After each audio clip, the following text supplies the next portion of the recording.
See, I'm a principled person and I'm a pragmatic person. The Constitution is not a people's constitution, the Constitution we have now. But there is nothing we can do about it other than either going through a process of amending the Constitution as provided in the Constitution that we have today, or, I believe, more fundamentally, electing a leadership in Nigeria that has a vision for the country. And part of that vision is a constitutional restructuring of the Nigerian Federation. I have that vision. That requires a constitutional amendment, a people's constitution that also addresses the national question. How do we live together as a people? How do we govern ourselves to become a civilized country? Do you understand? What is the basis of our Nigerianness? Is it the fact that I am Yoruba or Hausa or Igbo? Or is it the fact that I am a citizen of Nigeria, the political identity of citizenship? How do we develop a country that can make progress for all of us and take us into the 21st century? That's why I'm running for president, because I have a world view.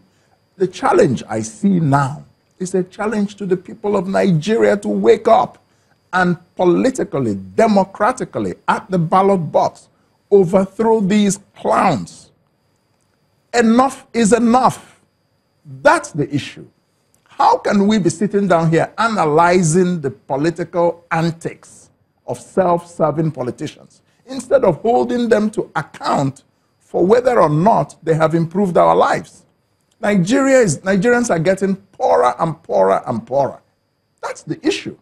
But that's not the issue for these guys. So I don't want to waste my time analyzing who should be where. I am spending my time educating our people on why we need to rise up and execute a political revolution at the ballot box in 2019 and overthrow these incompetent and visionless politicians. Take charge of our lives. Yes, vote out. Overthrow at the ballot box. That means vote out. That's what I mean. That I keep insisting on the democratic nature of the revolution that we're calling for. That's what it is, not bloody. No. So 91 political parties. Is that the way to go? I personally don't think so, but who am I to question the wisdom of the laws? The laws allow it for now, but that's part of what we're talking about. When you pretend to be a democracy, when in fact you're not, you're registering all kinds of political parties, 100 political parties, 200. Is it against the law? It's not against the law, but that's what I'm trying to say. The point I'm trying to make is this. How serious, how transparent is our electoral process? Many people want to register to vote today, but they cannot. You go to registration centers, lines are long, people get tired of waiting, and they go away. We can't even organize simple electoral processes, and we're registering hundreds of parties. We always place emphasis on the wrong things. We want to pretend we're being democratic by allowing every Tom, Dick, and Harry to register a party. But we're not focusing on how to register Nigerian citizens, to empower them to participate. Let them have a voice in democracy. INEC stopped the registration on August 17.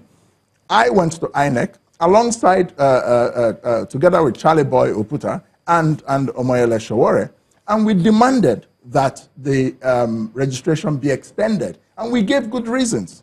In 2015 elections, registration stopped in December 2014.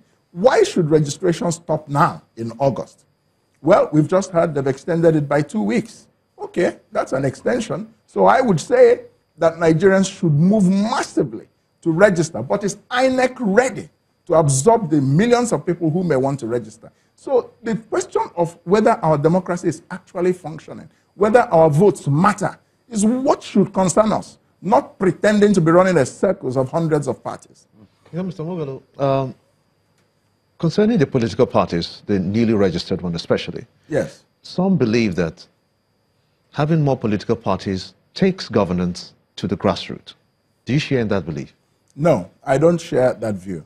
I share the view that what takes governance to the grassroots, or what will take governance to the grassroots in this country, is a constitutional restructuring of Nigeria, to return Nigeria to a proper federation. so that we devolve powers and accountability. That is what will bring governance down to the grassroots.